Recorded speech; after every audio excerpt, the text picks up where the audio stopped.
3、2、1、アクション。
Welcome, ladies and gentlemen, to the Starfall Collective, Odyssey.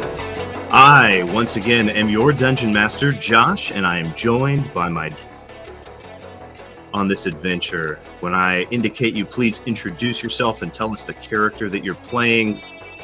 With you, LT. Hi, I'm LT, and I'm playing Jim Varden, Obligate Sorcerer. And you, Dwight. Hi, I'm sorry. I'm Inyan Tumley, a wood elf who likes those speakers. Jared. Hey, my name's Jared. I am playing Ivan, an angry old man. And Matt. Hey, my name is Matthew Talamini. I'm a writer and web developer based in Providence, Rhode Island. You can find my stuff at MatthewTalamini.com. That's Matthew, Talamini.com. I play the High Elf Warlock Crocular. Beautiful.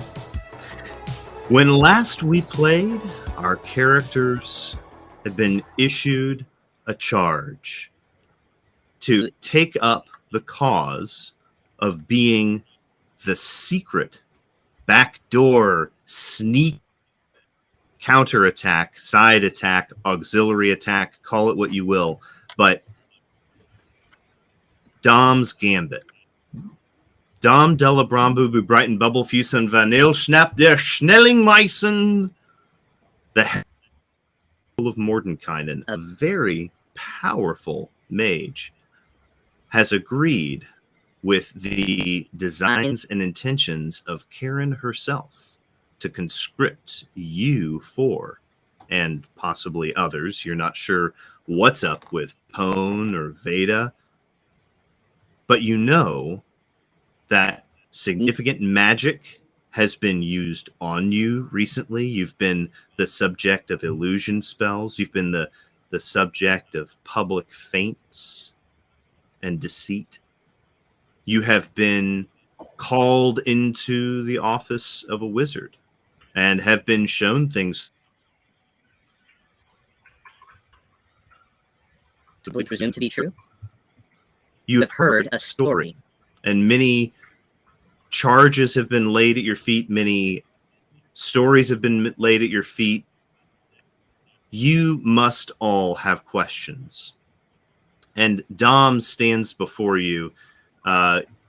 He's just pulled down a chart, and he said something about a 57-point plan, when just then a sort of melodically mechanical, non-human voice mellifluously chimes in and says, "Master, perhaps it would be better to give them an opportunity to catch their breath before you ask them to plunge beneath yet another."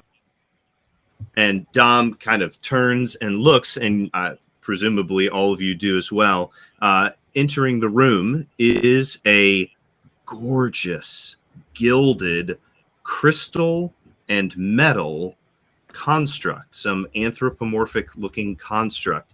And in its chest, you can see a number of large quartz crystals that are protected, but still, able to be seen through cage and glass and yet they're exposed. And you see that they pulse with light. And Dom turns and looks over at the construct and says, yes, Elder, I completely agree. And Dom kind of claps his hands like that, and a number of minor illusions that were hanging up in the air dissipate. And Dom kind of gestures his hand over, and you guys look over that way, and you see that there is a beautiful sort of crescent moon-shaped arrangement of pillows and cushions and everything, and he walks over that way, and you guys all presumably walk with as you all have a seat.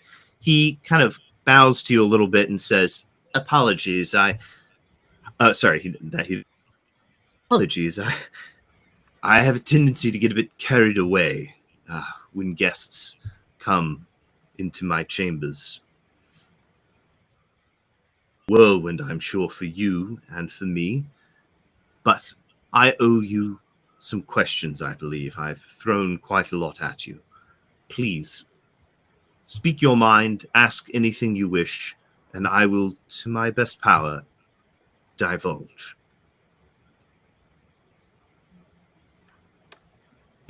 LT, you're muted. So I think Jim was going to say, first of all, who exactly is this Mephisto, and how is he worse than Karen?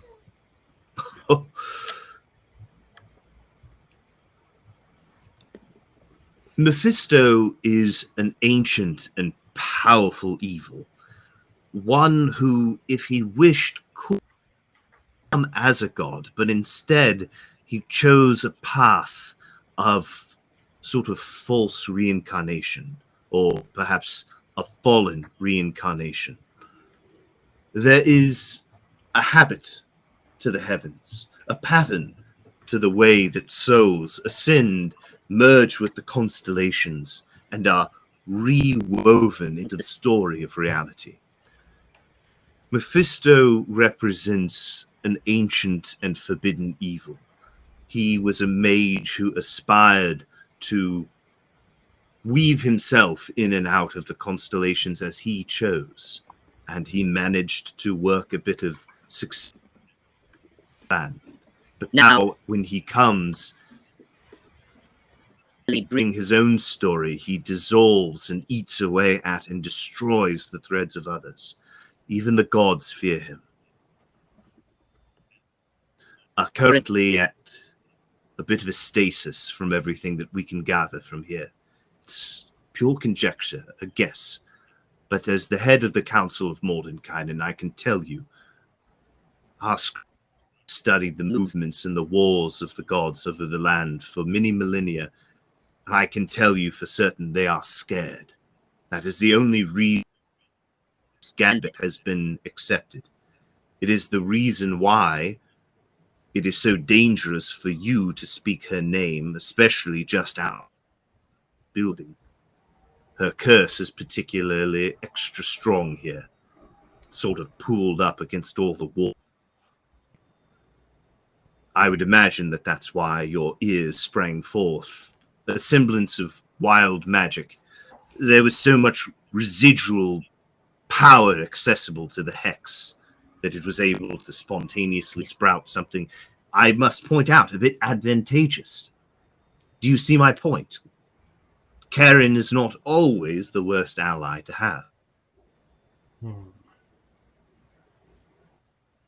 When he says that, you see a little bead around his necklace breaks, and he kind of plucks it off and tosses it, and you see a trash can jumps up and catches the bead out of the air and lands back on the ground. How many beads does he have left on his necklace? Make me a perception check. All right. Perception. Coming in with that -2, -1. You have no idea. You don't know if that was one or if he has more, or he just, for all you, if with the -1, he just produced a bead out of thin air. Doesn't mean you can't ask him about it, but Should ask him how to do the beads from nowhere spell. Ivan says, "Ugh, these wiggly magic men. So, how can we get to him, and can we even axe him?"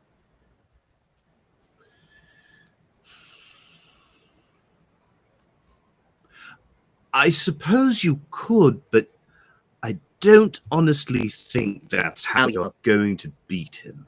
You see, he's really good at summoning things. And when I say that, I mean he summons somewhere between wildest imaginations of mages would think possible and a god. Fortunately, it's very limited. He can't do it infinitely. But what he can summon is truly, truly astonishing. He has learned deep and ancient secrets. Time in deep orbit. Let's say that none but Crocula in your group have even familiarized themselves with the sorts of mystical occult knowledges that this mage has mastered.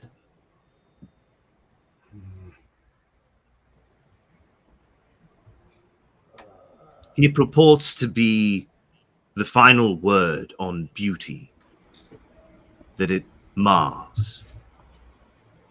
I can summon bugs. You see Dom mutter something under his breath. Anybody who has a passive perception or rolls a perception check and gets a 15 or better, let me know.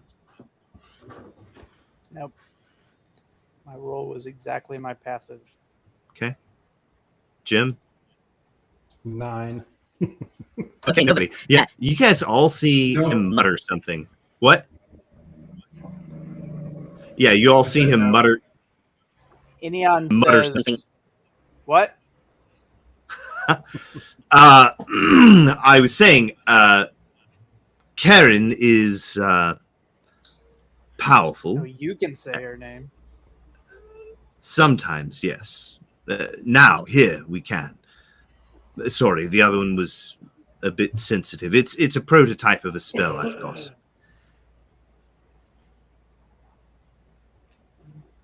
There are worse things than being used by someone you loathe. If it means saving the ones you care about, if it means saving yourself, if it means the survival of, well, this part of the world as we know it. I won't lie to you, you don't really have an option. If you were to run away from this, Karen would haunt you for all the rest of your days. You understand that, right? And then Mephisto would just destroy everything. So what would be the point? So That's certainly how I see it. So how are we supposed to defeat the all-powerful Mephisto when you can't even do it? Who says I can't? I'm not allowed to. Wouldn't do it. No, you don't understand. I'm not allowed to. There are... Then you can't.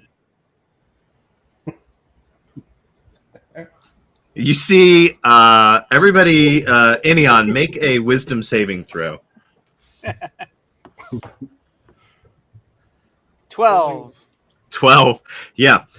So Enion, tell me, what are you thinking about this guy? What's on Enion's mind?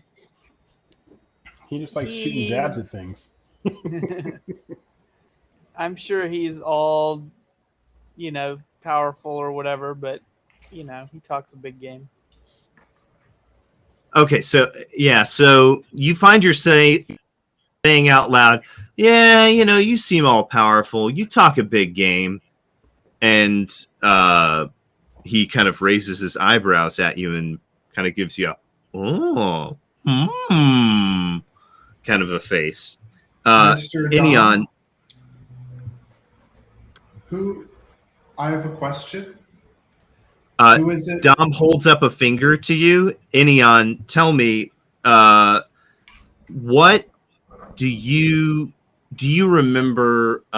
Who do you remember in your life that was like the most powerful, most successful person that you like admired because they were powerful and strong? Sorry, Matt. All this is happening kind of in a bit of an instant. So in narrative time, whatever Crocular says is going to come right after this kind of moment of what Enion realizes. So, Enion, who in Enion's past does he immediately like? Who pops into his mind? Who does he think of as a powerful, successful person that he admires or respects? Ivan. Ivan. Okay. You see Dom kind of raise his eyebrows at you, and he says, "That's actually quite adorable." Oh, wonderful. Yes, young man. And he turns over to you, Crocular.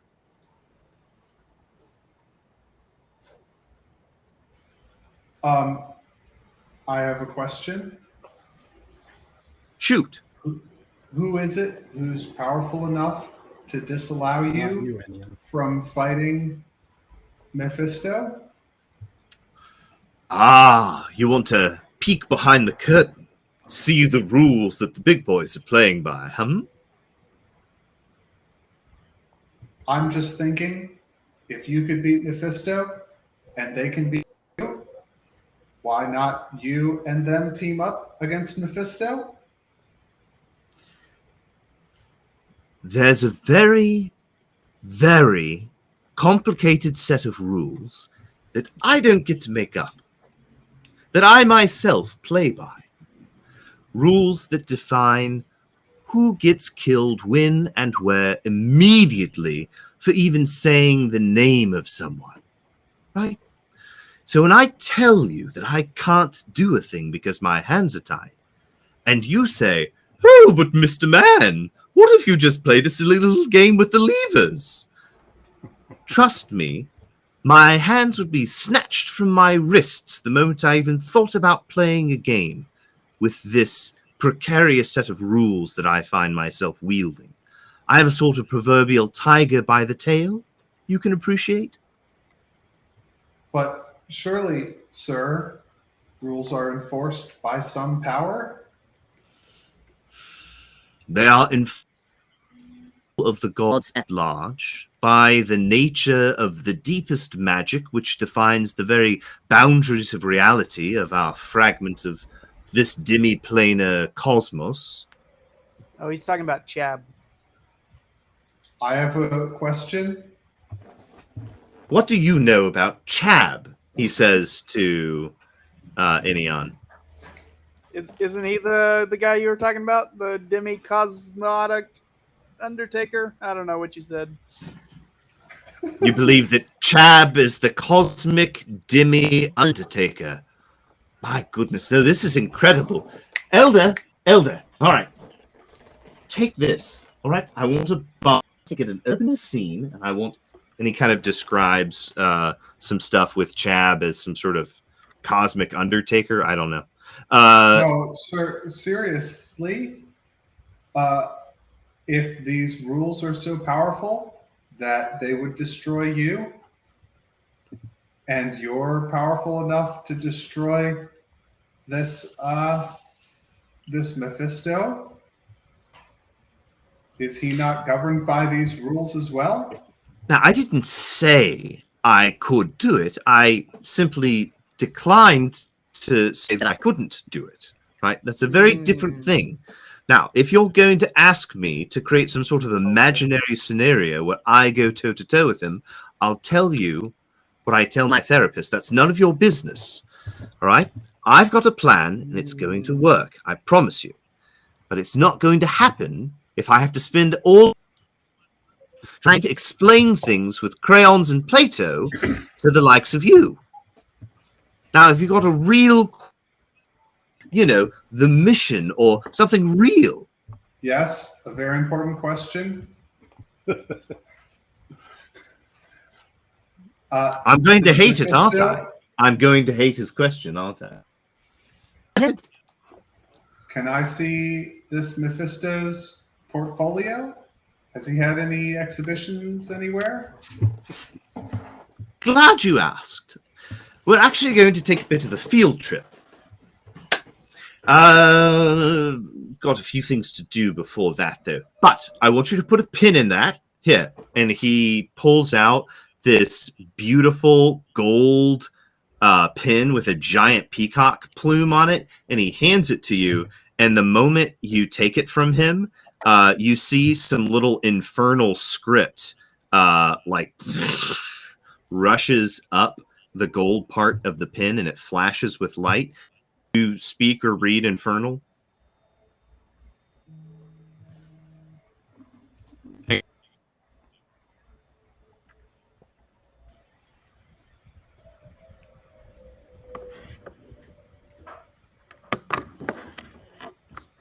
Crocular does not speak or read infernal. Okay. You receive this pin from him, looks at you and says, that is a promise that we will pick up on that very good question that you asked. I believe you'll enjoy that.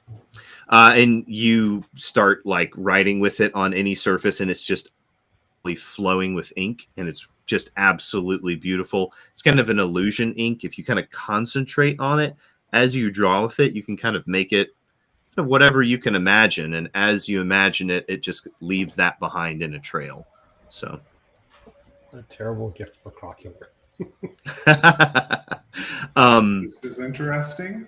I will put yeah, it so in my inventory. he turns to all of you and says, this is an excellent question. What is Mephisto's oeuvre? What is his CV? I'm going to take you to the place where the battle occurred, and I'm going to show you what's left of the roof of the fort.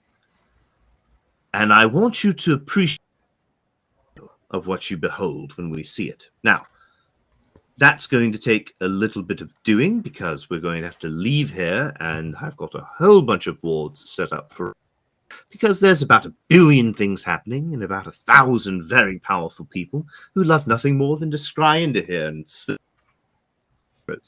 whatever. So this place is basically Fort Knox, and it's a whole lot to take all that down and put it back up. So we're going to have to go the slow way. So first, who's hungry? And he kind of claps. And a little pool of fish a little goldfish bowl of fish pop, reaches in, grabs a fish, throws it up in the air, and like prestidigitates it into a cooked piece of fish. And he like catches it in his mouth and eats it. Like bounces up on his heels and says, anyone hungry? Can you cook one for me? Yeah, he reaches in, tosses it up in the air, and kind of points at it with his fingers and it turns into just this, it doesn't burn your mouth. It just lands in your mouth as a hot, juicy piece of fish. Yeah. I'll have a live one. Reaches in, takes out a fish, and hands it to you. Yeah. Okay. Hey, I just rolled a 19 for Crocular's ballsiness at this moment. Crocular eats the live fish. I think at the last before, but he eats it. He takes the fish in his hand and kind of spins it, and as it's spinning, you see she comes shooting out, and they all kind of in the air in front of you, and you're able to just like pluck out little pieces of sashimi. Boo. Boo? You want to eat the whole fish? One. Okay. You see all the little sashimi pieces shoot out, and he sees the light leave Crocular's eyes, and he kind of whisks it away, and it all disappears, and he levitates a fish into your hands. Actually, I think he levitates it up in the air, and he lets you pick it up with your mage hand on the other side. Pelican style. 3. That's up 2, to you. 1. Anyway, Dom looks at all of you and says, if we're going to go on a field trip, I suppose it would be best for us to make sure that should we become separated, we can get back together and all that good stuff. And with that, he pulls out little stones, and he gives each of you guys a little stone that you place in your ear, and you all have kind of shared telepathic communication with each other that you can shut out. Can we Kind of take understand the thing out of your Infernal? ear, or if you kind of suppress it. What's that? Do we understand Infernal? No, it doesn't change what languages you can comprehend. Magic walkie-talkies. But you do have magic walkie-talkies in your ear. He kind of looks. I want to be clear.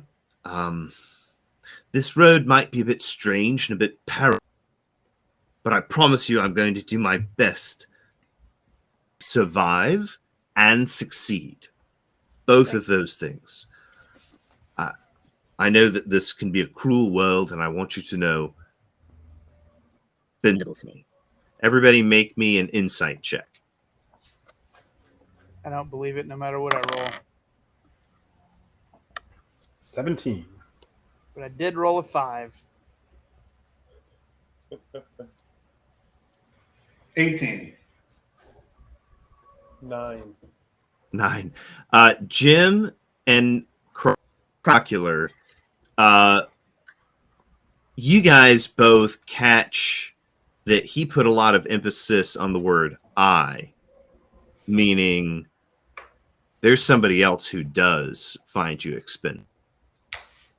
Like, this guy's telling the truth, but you know that he's working with somebody that he disagrees with, and he.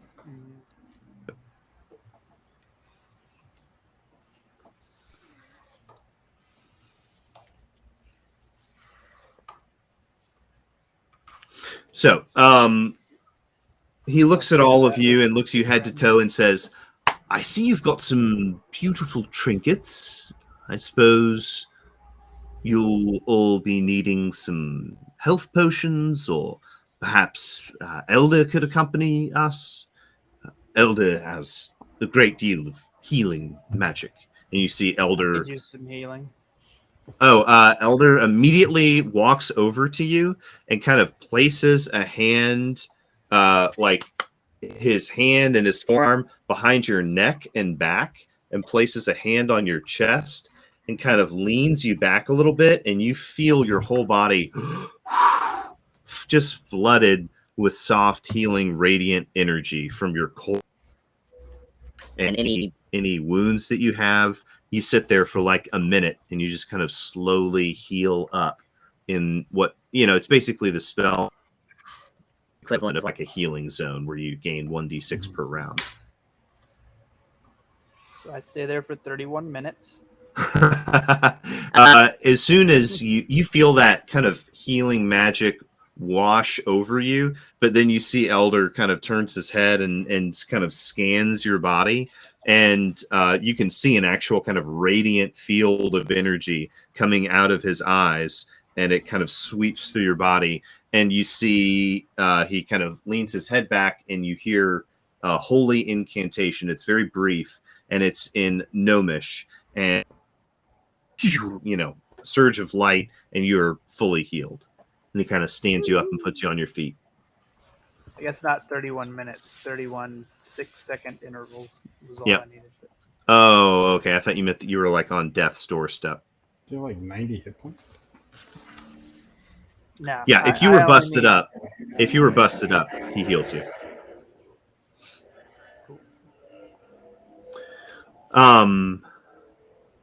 Dom looks at all of you and says, are all of you in working order? Is your kit intact and in good condition?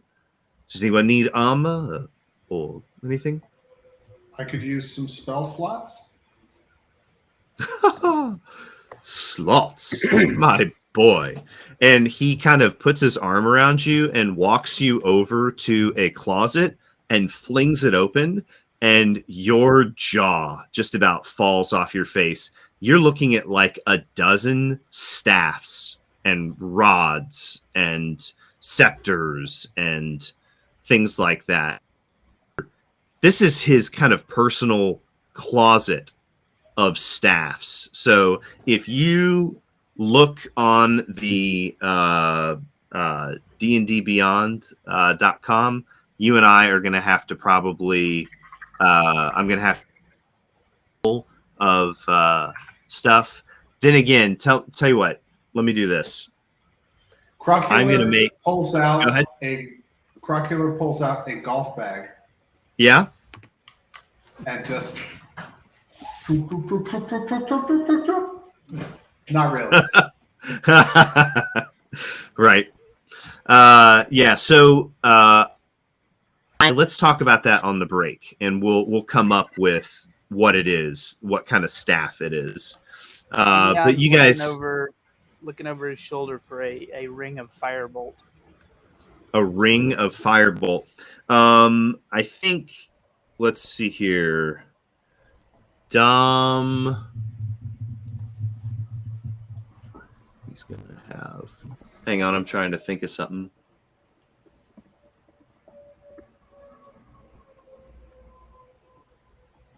Dom gives you a bag of like 50 of these little collars, and inscribed on the outside of these collars, and you realize that they are giant. So he's given you some sort of in the form of these collars that you can snap to the end of an arrow. Mm-hmm. That and it lands. He says that has a spell effect of fire that you will not be. Nice. And I'll tell you what it does exactly the first time you use one. I immediately use one. I think you find yourself under compulsion. Roll me a saving throw. Oh, you know I'm no good at those. 6. 6, yeah. So you take one look at that and you go, neat. And you go to reach in to take one, and your hand freezes, and you find yourself just kind of frozen there. And you look around and you see that you're frozen, completely stiff.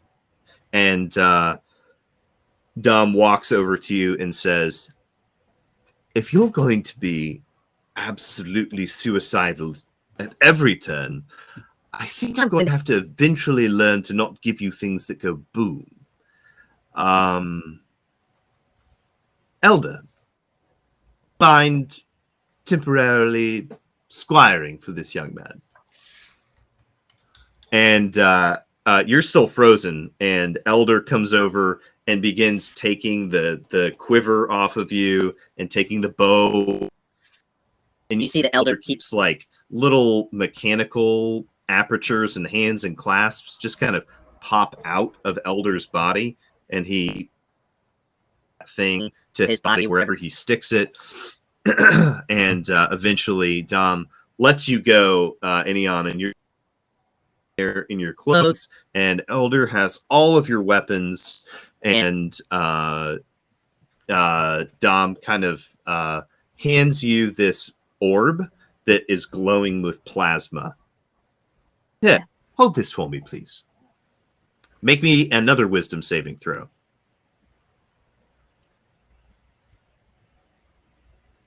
$10. Yeah, it's fascinating. The more you look into it, you see, and you can swear that the more you imagine, the more beautiful they become. So Enion is like super fascinated with this ball for a little bit. Nice. You can do whatever you want with it. I throw it out the window. Oh my gosh.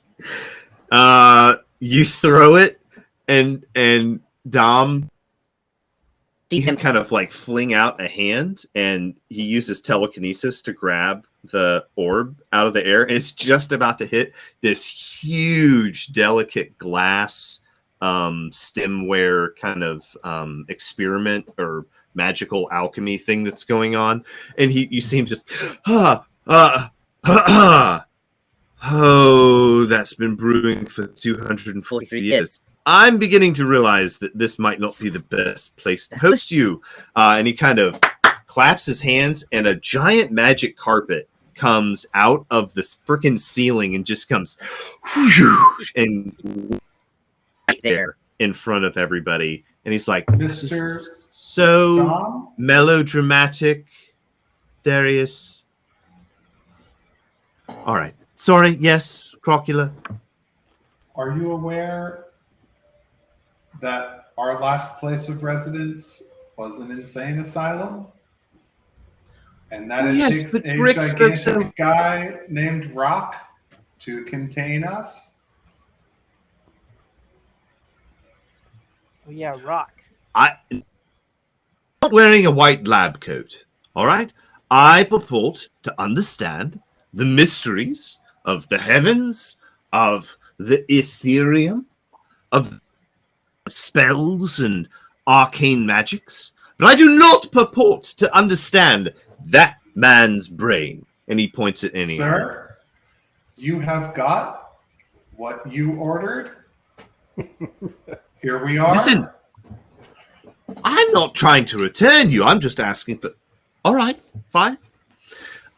You see, there is a chair with a bunch of crystals attached to various different tubes and cables between these crystals and the chair. And you see that Dom is kind of looking over at it, and he looks at Inion, and he looks at Jim, and he looks at all of you, and he says, I'm truly torn here. On the one hand, we could go for a bit of a field trip and see Mephisto's carnage in person. On the other hand, unicorns.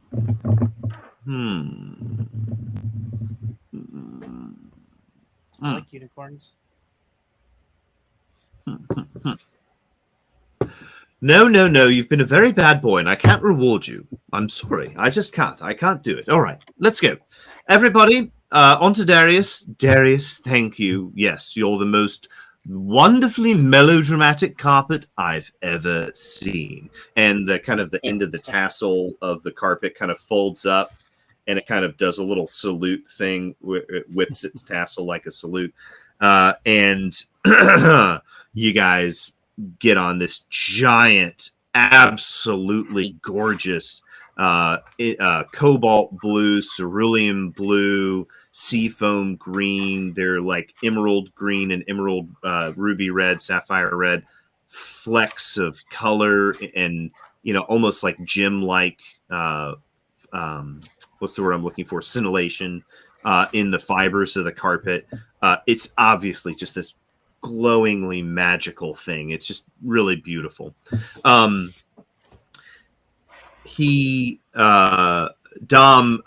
has Elder join all of you, and all of you kind of go sailing off towards the ceiling of the dome that you're in, and at the last moment it all just kind of diminishes like a spell effect is being dropped, and you are soaring inside of the Arcanium. It's this giant, mega monolithic glass, sort of prolonged, like a long snake egg, sort of that long, skinny, oblong shape. There are what appear to be hundreds of various different platforms, each of which is very large, some of which are huge and are clearly marked with things like, there's one giant dome that clearly has the sigil of Palor on it. You see an entire kind of wild side of the Arcanium where you see a lot of symbols of like Pan and the Satyr gods and Oberon and various different Feywild entities and elder beings. You see the various different courts represented. But all of you fly low. The carpet flies low, and you guys go out through an aperture of the Arcanium. And you guys fly across the land, a couple of 100 miles an hour. You know, the wind is absolutely astonishing. But he has put up some sort of, you know, magical barrier. You know, he's created a ward, or, you know, maybe he's manipulating air or something. But you can see a wall of the air kind of whooshing around all of you, so it's not quite so bad. And he says, if you'll look over to the side, that's even from a great distance, the canopy is very different. And you guys look out, see, you've been traveling for quite some time, but as you come upon the location, you can see that there are these extra big trees with crazy different leaf patterns and different huge flowers. You see that there are a whole bunch of flowers that are like 3.5, 4 foot in diameter. And there are a lot of leaves that are multiple feet long. So this is not at all the kind of flora and fauna that you're used to seeing in this part of the world. But as you come closer up to that, the entire city is taken and overgrown with this profound Feywild growth. And you can see, you can almost sense and feel the magic. There's sort of an uncanny energy, though, something that feels very unsettling. Everybody make me a Constitution saving throw.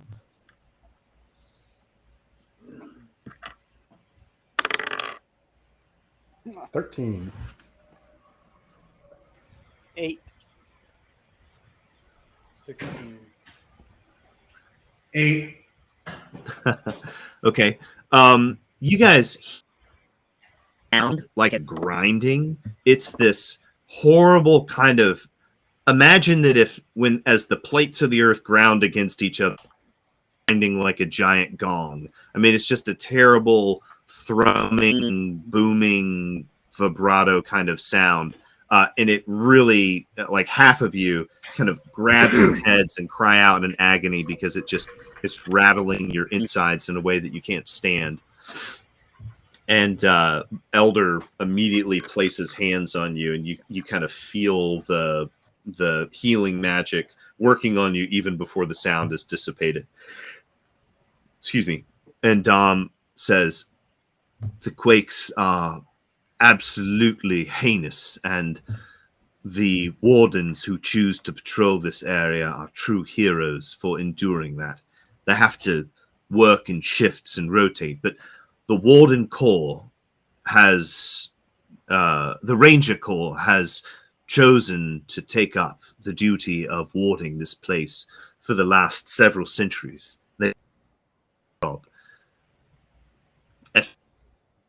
After the wilding, we thought that everyone inside the city had been lost. And then over the course of the next few months, people would come wandering out, sometimes in small groups. And at this point, the Darius, the flying carpet, has come down a good bit lower, and you can kind of see individual buildings, individual giant normal, common street fare with just, solid, well-made stone and brick houses, and everything lines over it. And you see strange birds that you don't recognize. And he says, it was heartbreaking. It was truly tragic for generations. The people of this area kept having their ancestors pop out at various different age gaps, and people had moved on and families had mourned. It was devastating. And people would hold out hope, and eventually their loved ones would arrive just as they were old and gray and dying in their beds. There were so many stories of tragedy from that time. and many blamed the Aufblitzen. Many blamed the overreach of the Elven Empire. It was a point of weakness and one that the enemies of the Empire exploited. It caused several wars and declines and depressions in the area. It was a time of great suffering. But the wardens of the Ranger Corps took control, sent people away, buried the dead, made some that came out disappear, took them off to convents or other villages, didn't tell them about their families. Many hated this and thought it was a crime. There were many idealists, great travesties in the name of justice. Many called them terrorists. I tell you all this to say, this land has left a great scar already, an open, gaping wound. Mephisto's great danger is not only that he can summon, but that he has walked among the stars for so long, he knows how to scry in ways that few can even dream. I have the power to protect all of you in this quest, to keep you concealed against his scrying, but only because of certain things that if I told you, none of it work. Do you understand what I just said?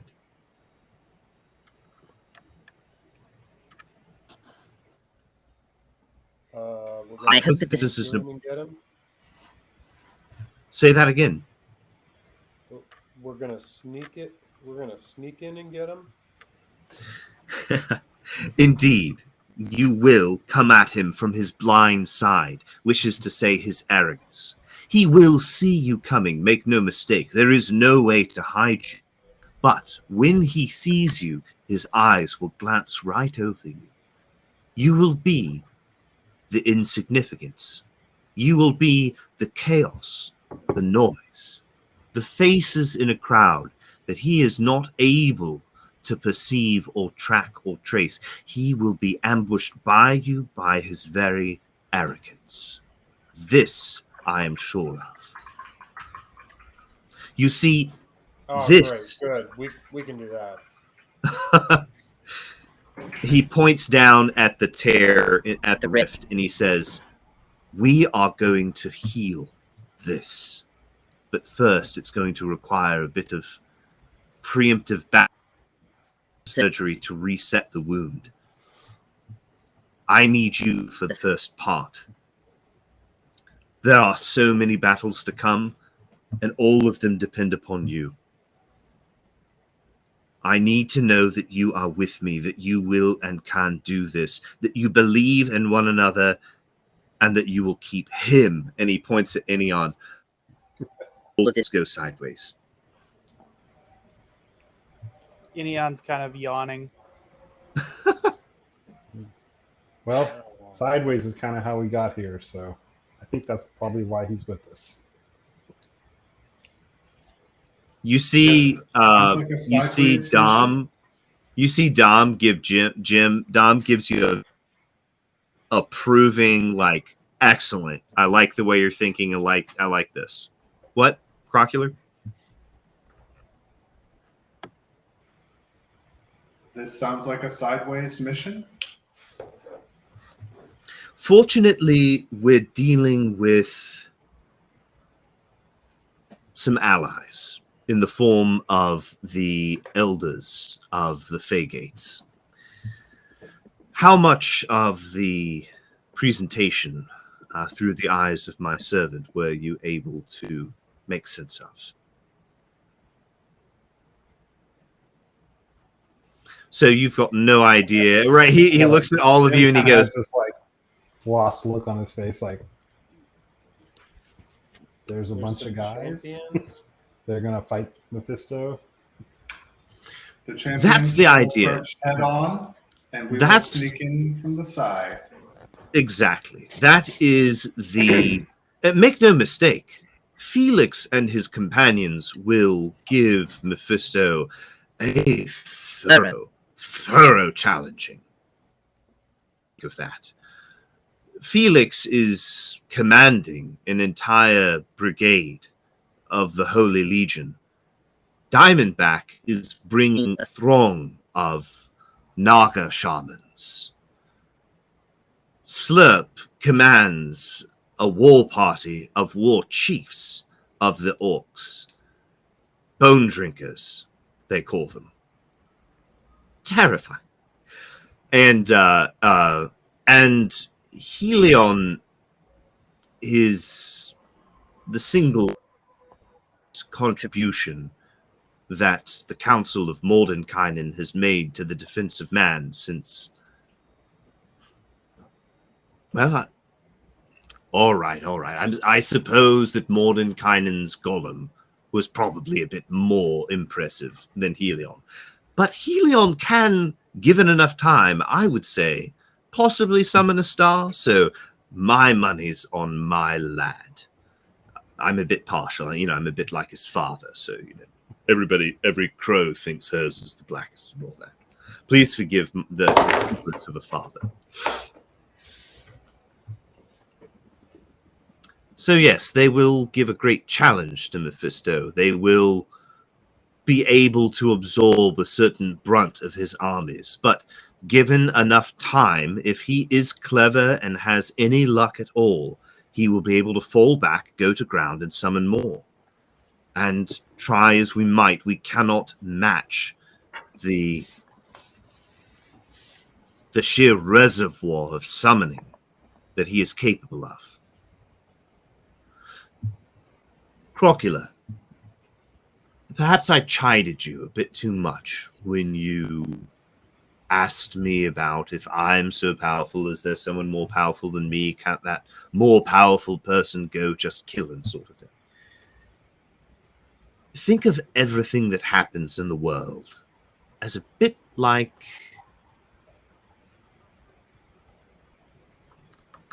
And you see he's trying to... I just realized I was going to say the immune... No, but that's not... They don't talk about that. They don't understand that. Imagine everything requires proportionate response.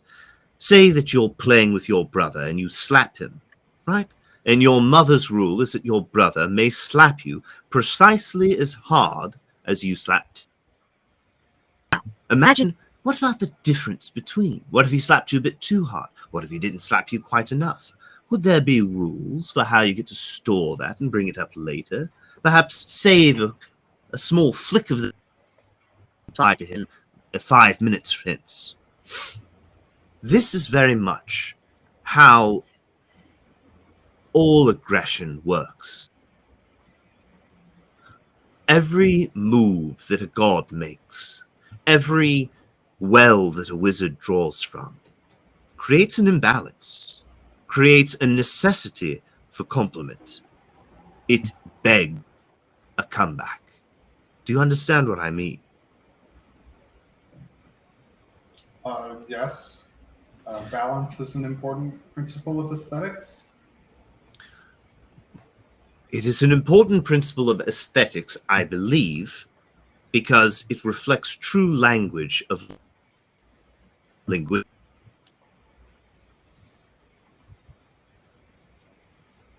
I see that I've put you all to sleep with my philosophy, and you must forgive me. So are we attacking Mephisto's ability to summon? Is that the plan? You could try to steal some of the fragments of his crystals. Yes, that's one way of doing it. He falls in a sort of constellation of his own make.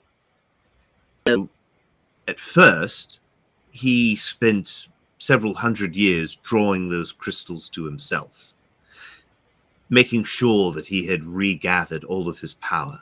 There was one that went missing for quite some time, one that we hope you might be able to find, but we'll get to that later.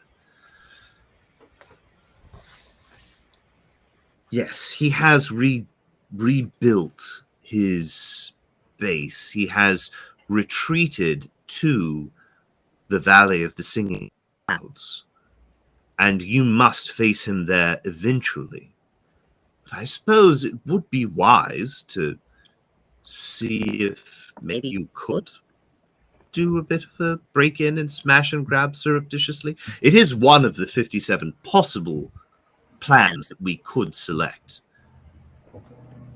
Part of the reason why all of this is going to work is because we're not going to pick one of these plans. But we will talk about all 57, so that if and when any captured and tortured, Mephisto will have to go through and scrub across 57 different individual unique plans that we might select from. Does that make sense? I suppose. And so you see dun dun dun dun dun dun dun dun dun dun dun dun dun dun dun dun, and Mephisto's like, and then Crocular's like, oh no, wait, but you could. So we can either have a fun little mini game session where you guys come up with, or over the course of gameplay, if you think of one later and you want to like write it down and send it to me, make it 100 words or less. And these will be little story items that I'm going to use in a fun little way. But anyway, so do you guys, it's up to you. You can either have a montage where we blow through, or if you guys want, we can do some, what are some different ways that you guys could possibly ambush Mephisto? Fun little plans that you guys are going to make up right now. Which one do you guys want to do? We could Montage. seed a bunch of really bad reviews of his stuff in different publications all over the world so that he's shamed and retires. Dun, da, da, da, da. And you see Enion says, we could give him like so many goldfish that he doesn't even know what to do with all the goldfish. No, Dun, da, da, Enion da. says we could surround him in a circle and all shoot arrows at him at the same time. Da, da, da, da, da. But does he have anything I could chop? You see a picture of Ivan just chopping him in half. Da, da, da, da, da. I think he has a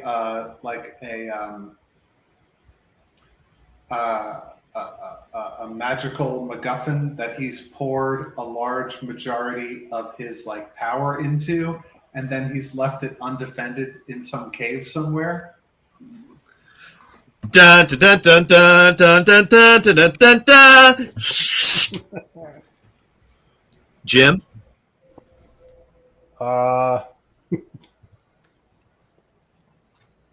I'm just getting anything. I mean, like anything that pops into Jim's mind.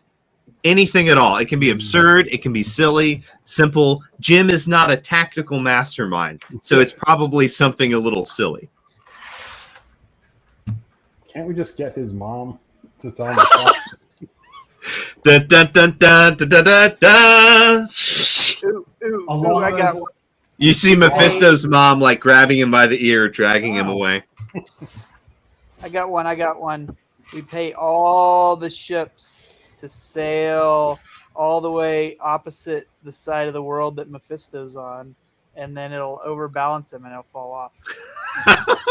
You see the world, and Mephisto goes, whoa, splash, dun, dun, dun, dun, dun, dun, dun, dun, dun. We trick him into we have an intervention, and all of his friends are there, and they tell him about how it's such a problem that he keeps, and they're really worried about him, keeps coming back and like destroying the world, and they really think that he should get therapy, and Rock is there and will be in his therapy group.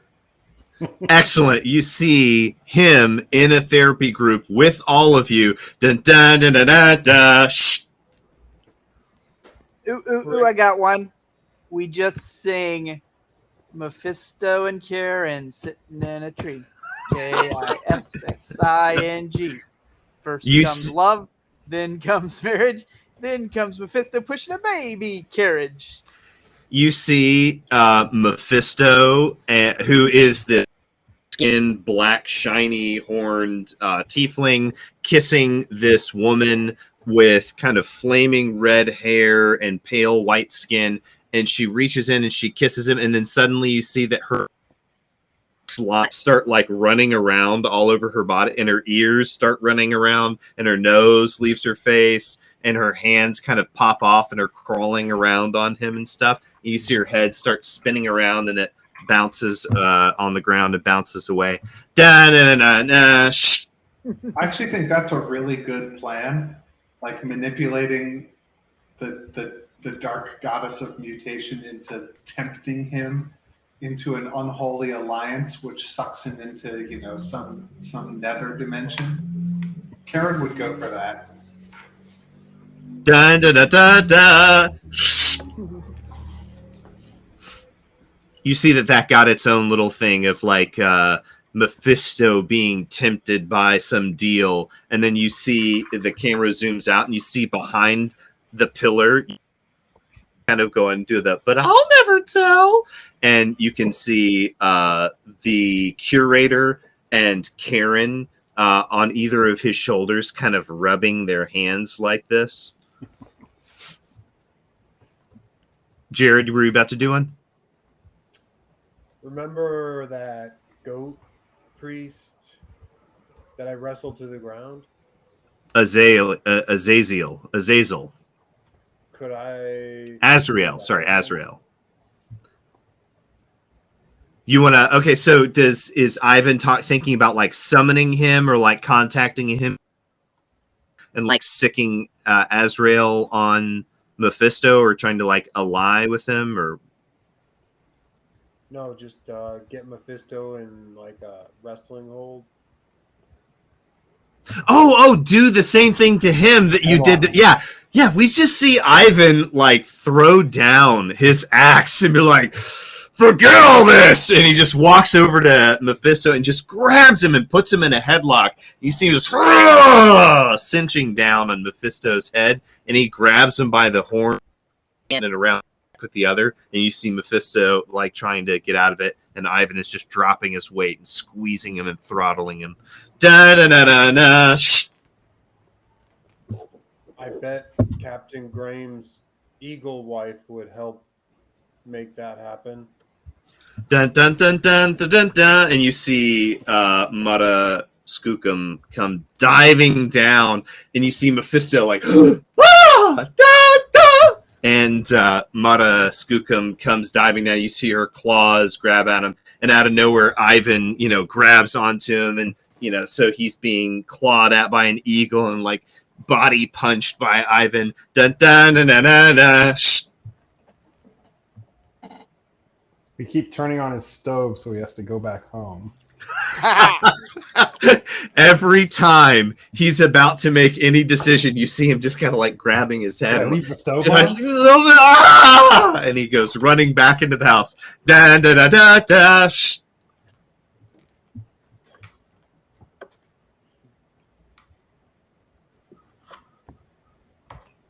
You should give me a really big bow and arrow, just like the biggest arrow.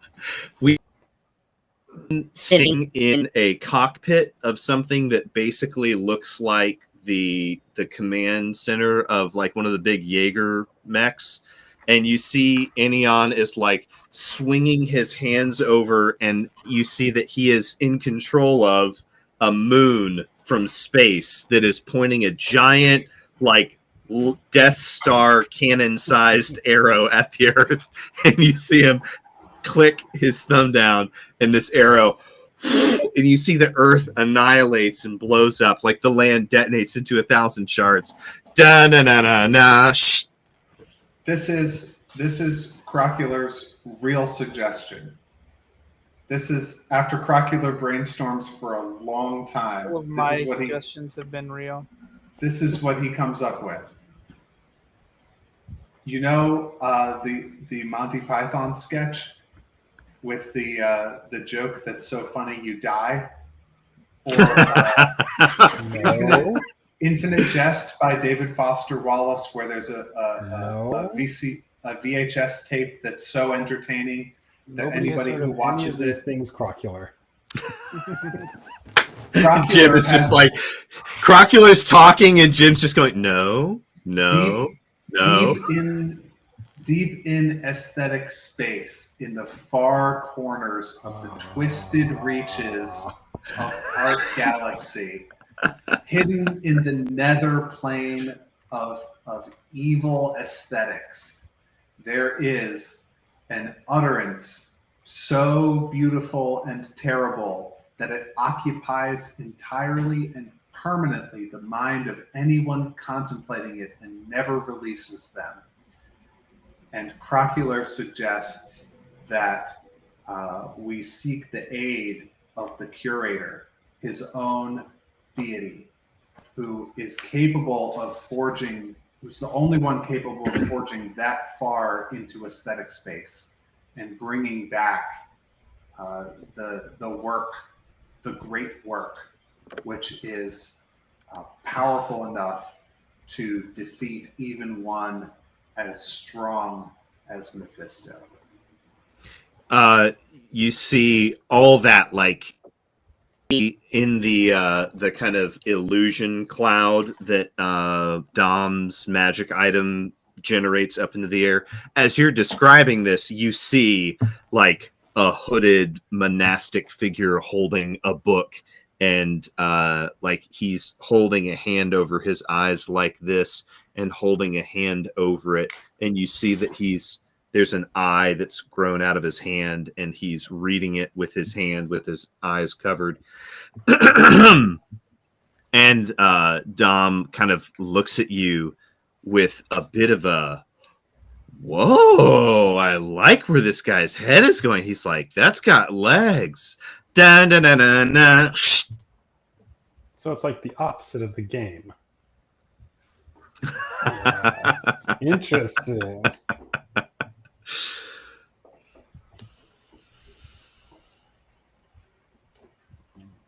We could just teach him the game. Oh, then he would lose. You see Mephisto throwing his hands on his head, going, no! Dun, dun, shh.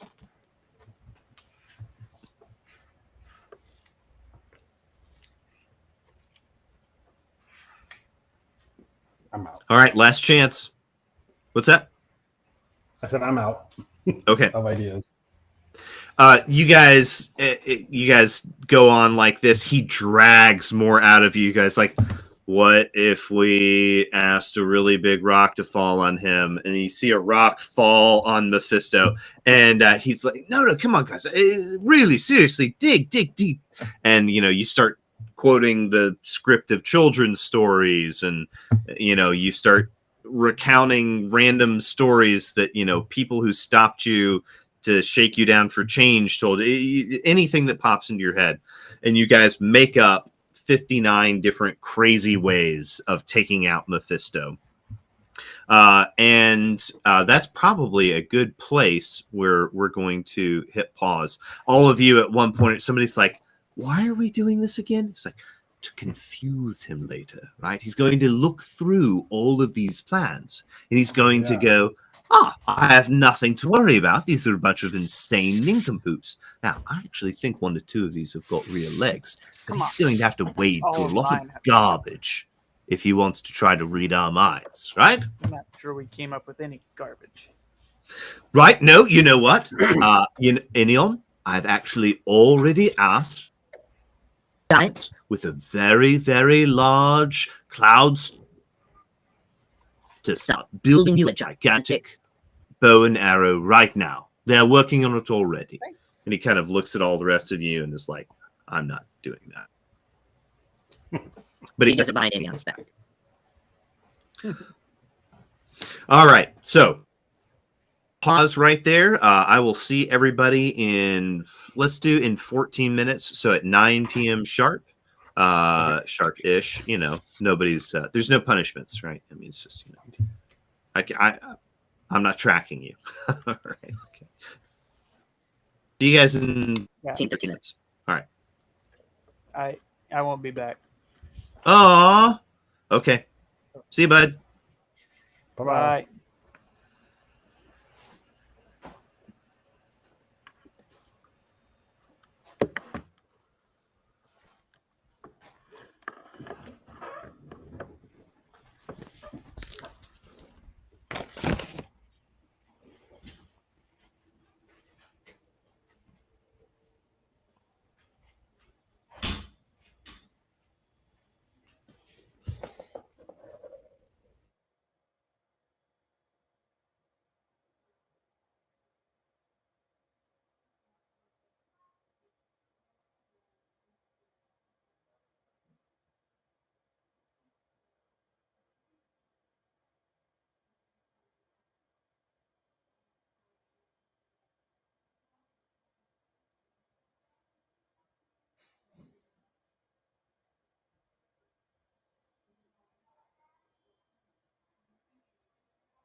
We're still streaming, Josh. Tell me about these staffs. Does he have a rod of resurrection?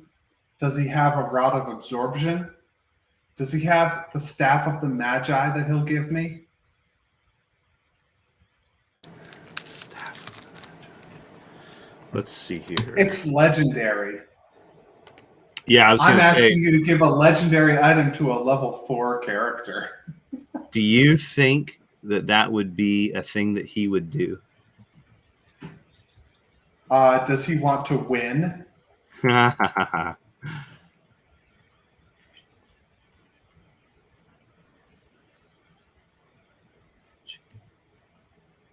Oh, just let me go to ddbeyond.com.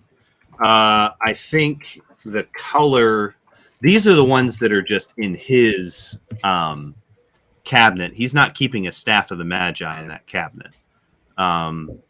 These What is he are keeping in the cabinet? So I need to look at the color. Sources, tools, game rules. Common, uncommon, rare, very rare, legendary. I think there might be one or two very rare ones in there. Let me show advanced filters. The rod of absorption is very rare. Here we go.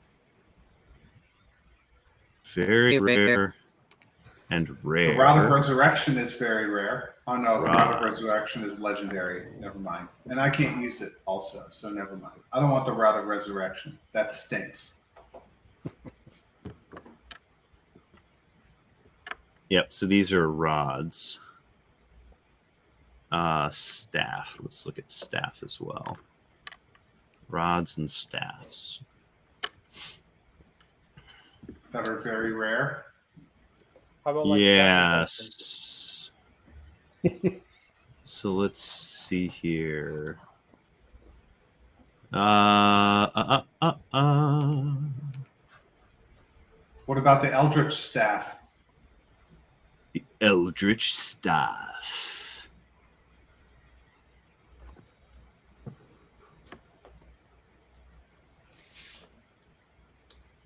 Yep, What he's about got the one of those. staff- What about the staff of power?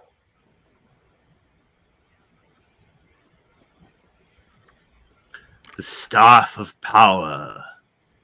Oh my goodness, +2. Oh my.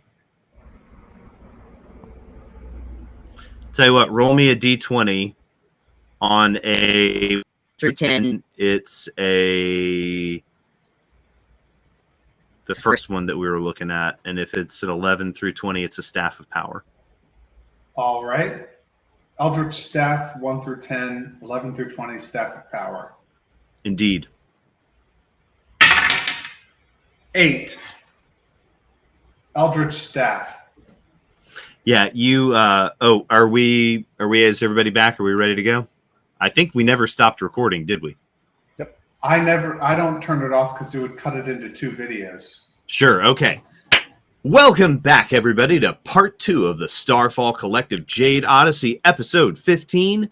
When last we met, there was a moment where Dom and Crocula and took a look at some of his rods and staffs that were in his personal kind of cabinet of accoutrement, and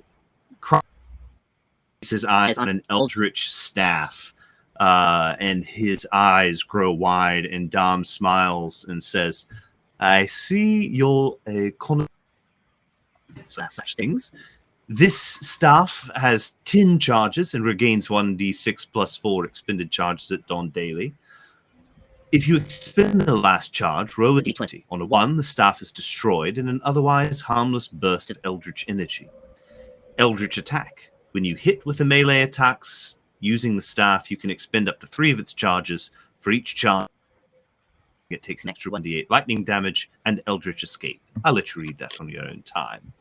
So yes, so Crocula adds a eldritch staff to his kit. Mr. DM, how many charges does it have? It has 10 charges at the moment. Nice. It's been Amazing. sitting in his cabinet. It is loaded up, loaded for bar. All right, very good. Eldritch Staff.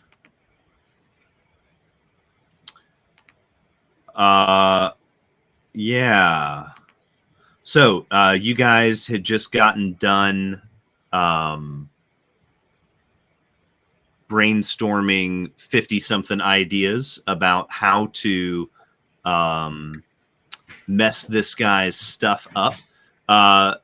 Crocular, Dom kind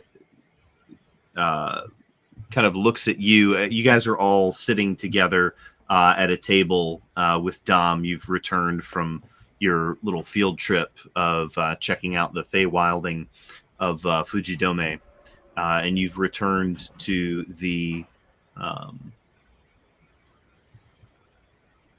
Arcanium.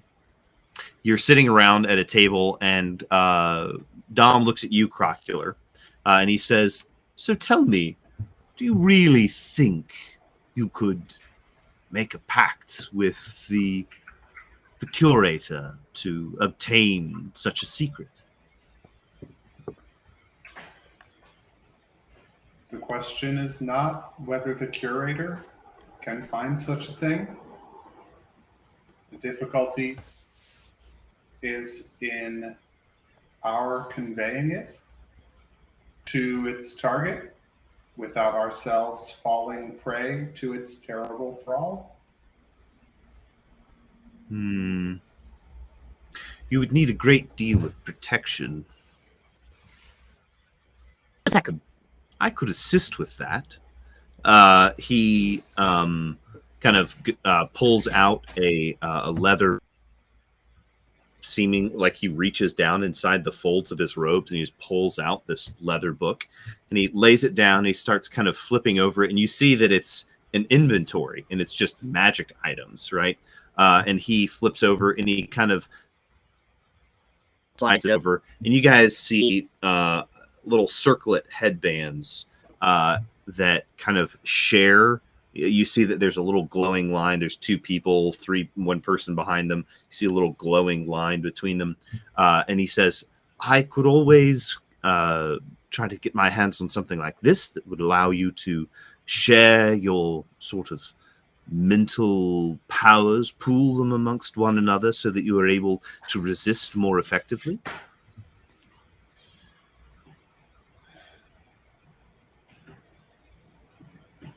But if we fail, we might all succumb. Yes, I mean, I suppose that is the danger, but the nature of what I suggest is not magical, but aesthetic. Magical protection would be of no avail. I think I know not how it could be done, except perhaps for this Mephisto to communicate directly with the curator. The curator cannot be bargained with. Anyone who were to transcribe the killing joke, as it were, would themselves be destroyed by it. Any who read it. Perhaps if one were to sacrifice themselves, they could write the joke before dying and then fold the paper in half, and some other could convey it to the target. Can anyone read?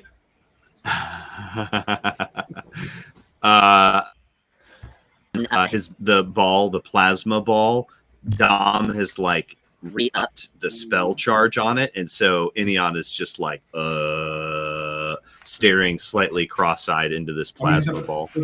The first difficulty is in getting the curator to supply this in the first place. It's something that might even be difficult for the curator to get. Convincing the curator to even care about what's going on with this petty, stupid little squabbling among kindergartners would be difficult. and then conveying, doing the thing with the thing. Crocular, Heroin. roll me and anybody else who wants to, who has proficiency in history, you can roll a history check. My Arcanus -1. Crocular's not that kind of wizard. Do you have history? 16 though. 16? Okay. Yeah. So you have enough. And Jim, what did you get on your history check? Oh, I don't have proficiency in either of those. Okay, all right. Crocular, you know that this story that you pulled out during the planning session, such a thing exists. I mean, an actual myth, right? That some people would consider to be a fairy tale or just a myth, and other people would say, no, that's one of those old stories that there's, it's perhaps the details have been fuddled, but it speaks of a real thing, a real evil upon the land, so to speak. So that there does exist, and in fact, there may even be more than one in existence all around, right? Because this is the concept of a kind of,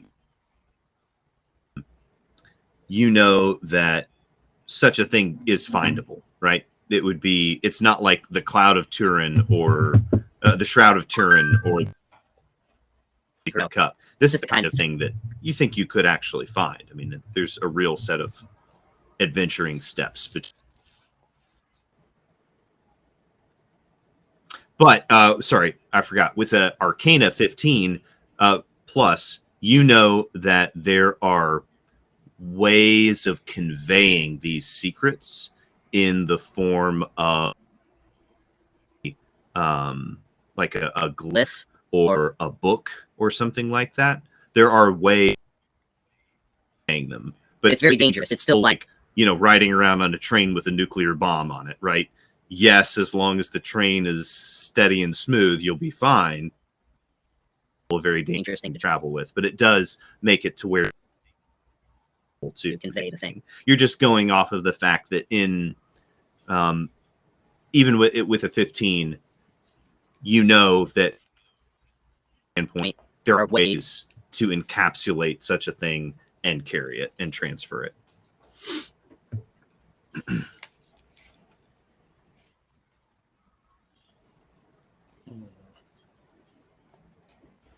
Great.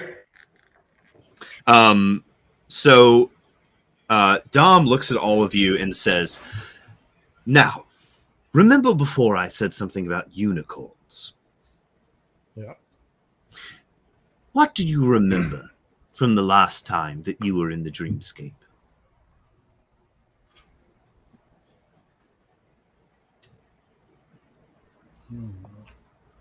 It seems so long ago now. There was a satyr. There was a machine. We had to destroy the machine. We fought somebody. There was a city. It's all jumbled, mixed up. Well, when you were there, you were just about to make friends with some who are going to be joining you. They might be a bit rambunctious. They're not entirely safe, but they are very good and very powerful allies. So I would ask that you be on your best behavior. And in fact, to that end, I'm just going to keep our friend with me for this first foray. And he kind of pats Enion on the shoulder and kind of like waves him off and goes back to staring into the orb. And he mutters something about butterflies. And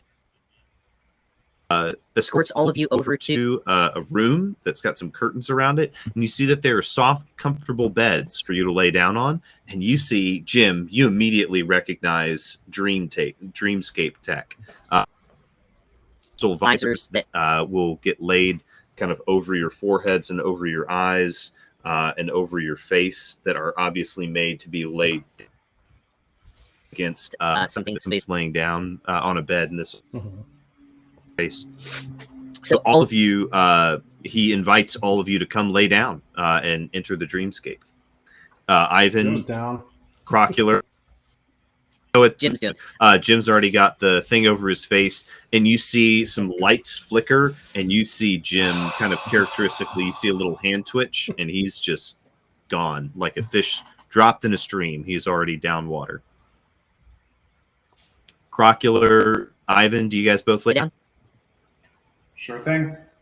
Okay. Ivan sighs and does, yeah. Okay. So you guys all lay down and wake up in a vast green with beautiful blue skies above. There are big, fat, white clouds floating through the air. You see butterflies and dragonflies and small birds like swallows flying. And you see Jim up ahead, who's just running at full speed. You know, in the dreamscape, you know, none of Jim's physical ailments are able to. Yep. Just see he's running as fast as he can and jumping up in the air. Do you guys do?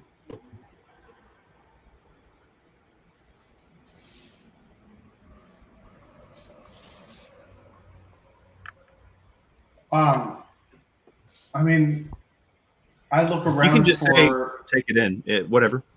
Yeah, I look around. I try and get my bearings. Are there any landscape details around that I can see?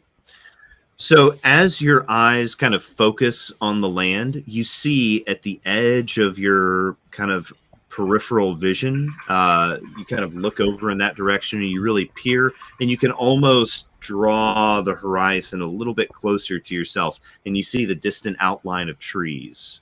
Well, not just a few, but it looks like the edge of a forest in the distance.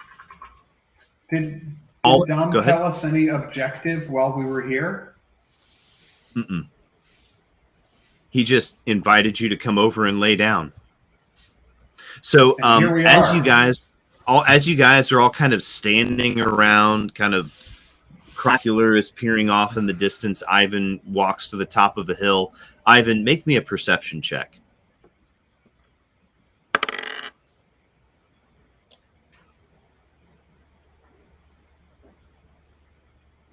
$22. Ivan, you feel a thundering in your feet, and you see in the distance a small stampede heading towards you guys. Look. Can you feel What that? So, In the ground. Jim, make me a perception check.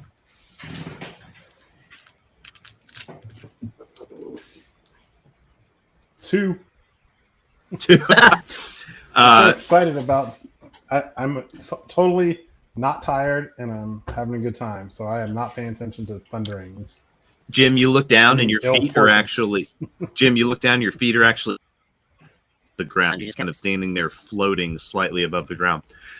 Ivan, after a couple of seconds, you see the distinctive unicorn horn at the top of the head of all these horse-like entities, and you see a herd of unicorns stampeding towards you. You see that you call. No, Ivan will just start approaching the unicorns.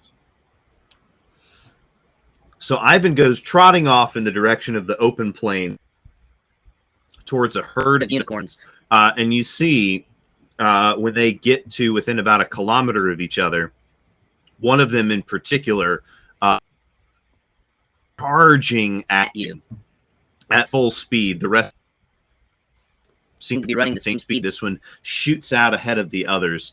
And Ivan, in a moment, you suddenly remember something. You have a moment of meeting this very unicorn, and you remember that you had forgotten in the dream. Tell me, what is Ivan's quote-unquote dream unicorn? Like, what kind of unicorn is Ivan gonna connect with? Is it a big old grizzled one? What does it look like? Is it old? Is it young? Does it have a particular flavor to it? its horn is actually half broken off.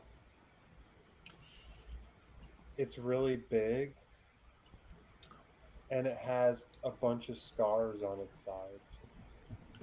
So you Maybe see, especially over one of its eyes. So that's one of its eyes. Okay. Found. you see, not all of these unicorns are white. In fact, some of them have color to them. This one looks like its coat is white, but it has a lot of black and gray. And you see that it's basically like a Clydesdale. It's this enormous, giant, and broken horn and a giant scar across one eye. And you see it's running right at you, Ivan. And it kind of dodges around and runs in a circle around you, and it rears up on its hind legs, and this thing towers even above you, and its hooves slam back down to the earth, and it looks you sternly in the eye and says, "Why have you been gone so long, brother?"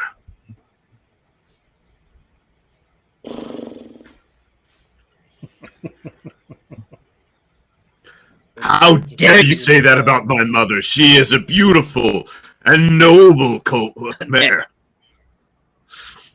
Oh, you probably did. No, don't do that. Just, no. I wouldn't do that. Just English. Common. Just common. Common. You realize this is all happening in your mind. His lips aren't moving. It's good to see you again. We have fought many battles without you. We have lost some of our number. But we are glad once again. And he rears up on his hind legs, and you see all the other unicorns do the same. And another unicorn is shot out from the herd and is run over to Jim. Jim, what do you think your unicorn looks like? He's smaller. I think it's like an Arabian. Like it's a very sleek, very fast horse. It could walk next to you, and the head would be about where your head height is. And yeah, with a shiny, almost silvery coat, and like a, what do you call it, like a candy cane horn. Nice. It's red and white. White with a red spiral around it. Okay, yeah. So you see this kind of silverish, dapple sheen, beautiful, like flowing mane, Arabian kind of horse whose head is only barely higher than a person. This kind of garnet red vein of its horn that's like blood garnet red. Crocular, what kind of horn walks up to you? This one is holding its head up very proudly. It's like, we already talked about it's very this. cross with you. You know Pomeranians? Yes. Those dogs that are like spherical because they have such long, like fluffy hair. My unicorn, it appears spherical for the fluffiness of the hair. So this unicorn with a spheroid body, Pomeranian mane. The body is normal. The body is a normal horse body, aesthetically perfect. but the hair is spherical. Yeah. Okay, all right. The body is a sphere of hair with a unicorn head sticking out of it. Unicorn neck and head sticking out of it. It's got its head upturned, and it looks like it's very cross with you. It's like, have you seen a Pomeranian? And its face is yes, but this is a proud, vain unicorn. Okay. All right, so you want it to have Pomeranian. The face is sort of an indentation in the hair. Yeah. You have Okay. If the hair was perfectly spherical, you wouldn't see the face at all. So all right, so there's there's a hollow hemisphere divot in the hair around the head where the neck is still. And there's a horse face popping out with a horn. You see that at first it's pretending to be very standoffish, and then it kind of looks at you, exuberantly excited look, and it nuzzles you and rubs its face and bumps you in the chest with its nose. Ooh, Does hello. Crocker disappear into the hair? For a second. Yeah. Crocular pops back out, and the unicorn looks at you and says, "These guys have been a real drag. It's great to have somebody cool back with the herd."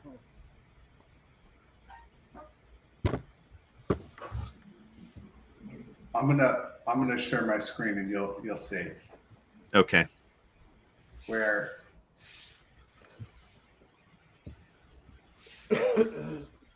maybe I won't. Jim, your unicorn looks at you and says, "Truly, friend, it is an honor to ride with you one battle, to face down the enemy, to chase the horizon with the wind flowing through our mane." And he like rears up on his hind legs, and all the other unicorns rear up at the same time. You're looking good. I am feeling good and feeling fast. Tell me, what is our mission? To whence upon which for which of the four? Well, probably all of them. We're gonna go fight Mephisto. Such fighting spirit! And he like rears up in his hind legs and all. Oh my gosh. Okay, yes. Sure. Its body. That with a unicorn horn. We need to go ahead and write this down and record it. So Jared, I think your unicorn's name is, keeping in mind that this is a big, grizzled, older, more command who is a warrior. So Commander Fuzzy Boots would be inappropriate. Let me look at some unicorn names to get a feel for them. Sorry. Hey, Matt, if you want to play our interlude or post-credit music, we can use post-credit music for unicorn name brainstorming. Astrid, Avalon, Bella, Jade, you gotta be louder. Belt those names out. Okay, here are some names I'm seeing. Astrid, Adora, Aurora, Avalon, Bluebell, Candy, Cinnamon, Clementine, Cloudberry, Cornelia, Daisy, Dahlia, Ember, Evergreen, Fatima, Fern, Glimmer, Iris, Jewel, Luna, Misty,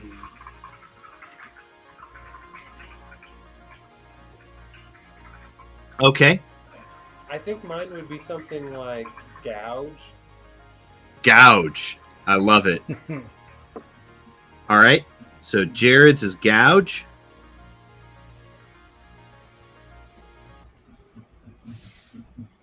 Ursula, Willow,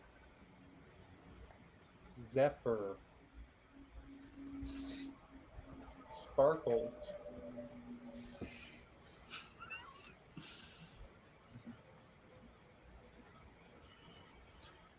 I am. All right. I'm wavering Okay. for my between Killer and Diesel.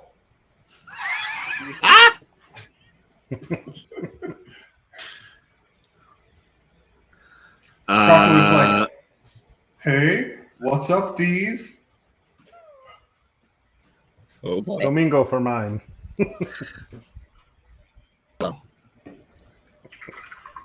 Excellent, LT. I love it. That's great. So Gouge, Domingo, and Crocular, and how about Hippalion? Wait, for who? For I'm throwing out names here. If you're wavering, I'm throwing out names. But he said it was Gouge. Ivan's is No, Gouge, no. right? Matt, which word are you picking? Oh, Diesel. Diesel. Okay. Yeah, he's a puffball, All right. and his name is Diesel. Is there a problem with that? No. Hey, who's got a problem with my name? You just point me at him, and I'll take him on. You and me. Diesel That's is right, immediately Deez. stomping. Is Diesel? Well, we haven't really established anything. Is Diesel a boy unicorn? Do we know? Do we respect its privacy? I think Diesel's Okay. a boy unicorn. All right, so all three of these are male unicorn. All right, very good. You guys see a fiery red-maned unicorn that's a female, and you all immediately recognize that is Veda's kind of friend. She has a connection with that one. And you're looking around for Inions, and you don't see them. So Domingo, Gouge, and Diesel all kind of around the three of you and kind of stop shoulder to shoulder with each other and look at the three of you. Speaks up first and says, "We understand that there is a great battle to come. We will be your mounts and your allies in this place. Many do not respect that the battle first in the mind before the body. So it is in the dreamscape and the material world. We will make sure that you are victorious." And all the unicorns kind of raise up on their back legs and whinny and shake their hooves. And these are very testosterone, taurine driven.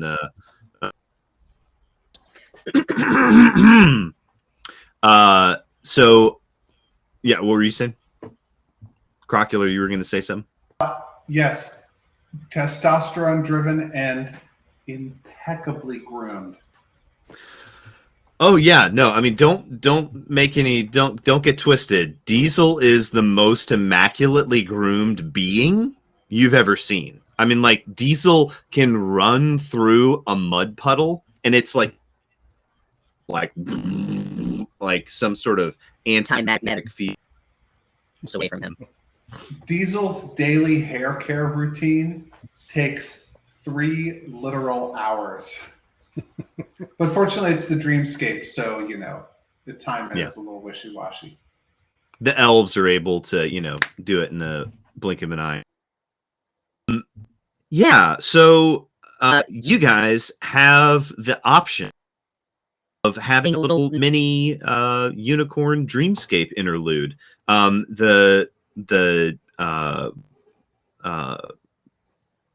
The three unicorns before you all kind of stomp their hooves and say, Gouge says, "We are at your service."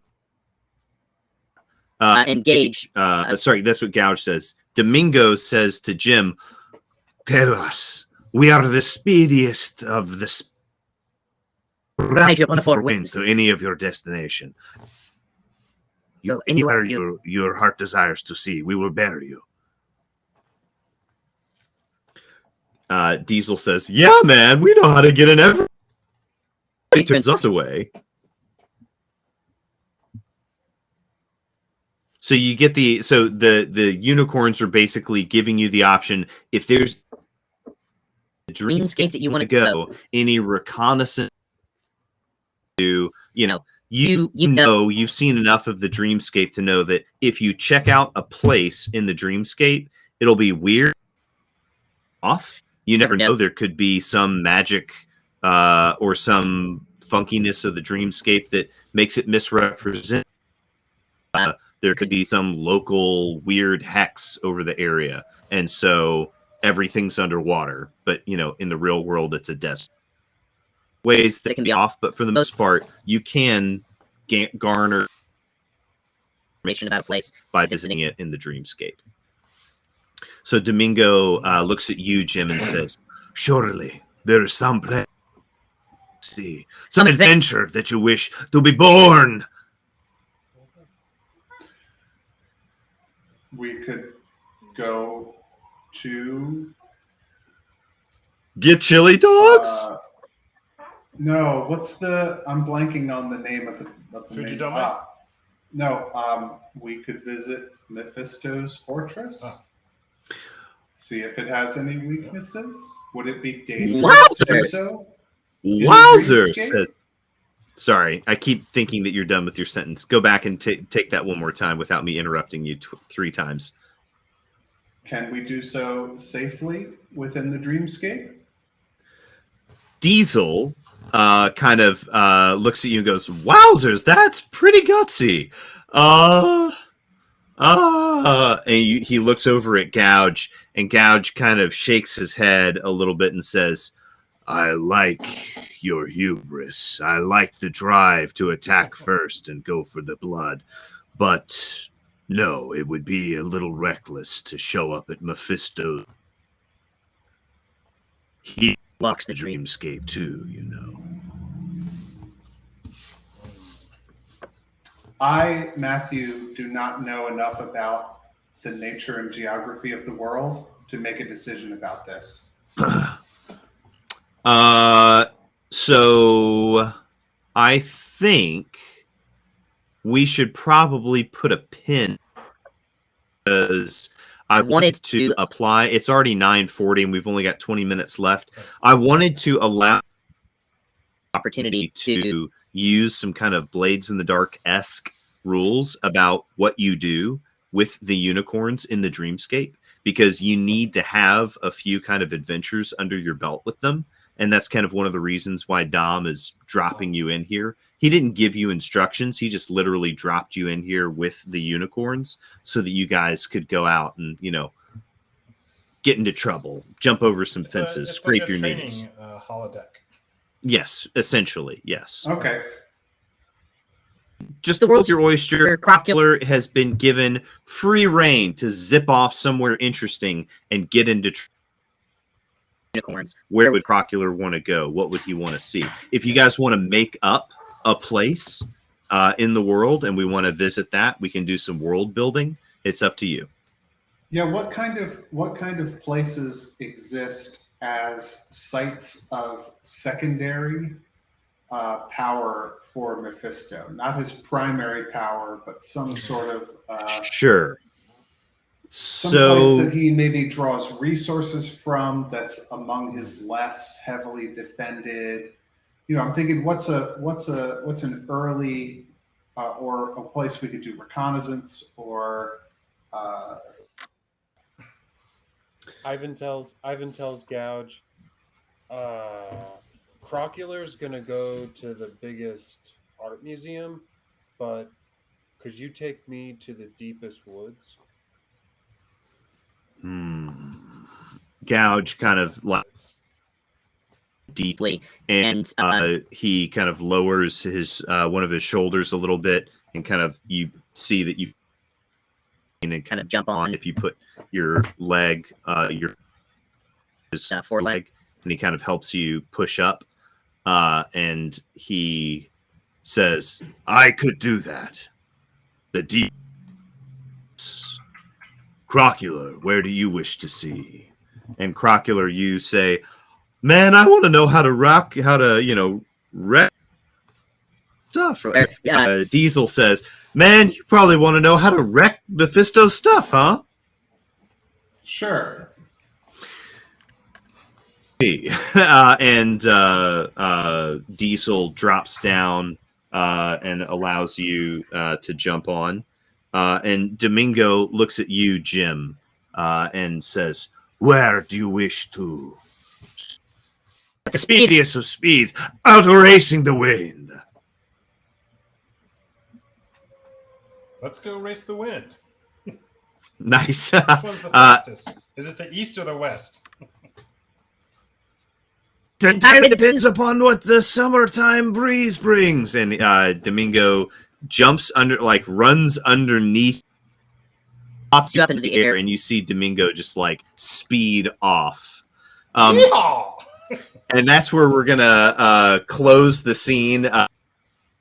Next time we will see what Jim and Ivan and Crocular see with their sturdy, trusty friends as they speed up corn mounts. Thank you, ladies and gentlemen, for joining us for episode, what was that, 14? 15? 15. Episode 15 of the Starfall Collective Jade Odyssey. I, of course, have Master. Look forward to seeing you again. Join us next Monday night. Same bat time, same bat place.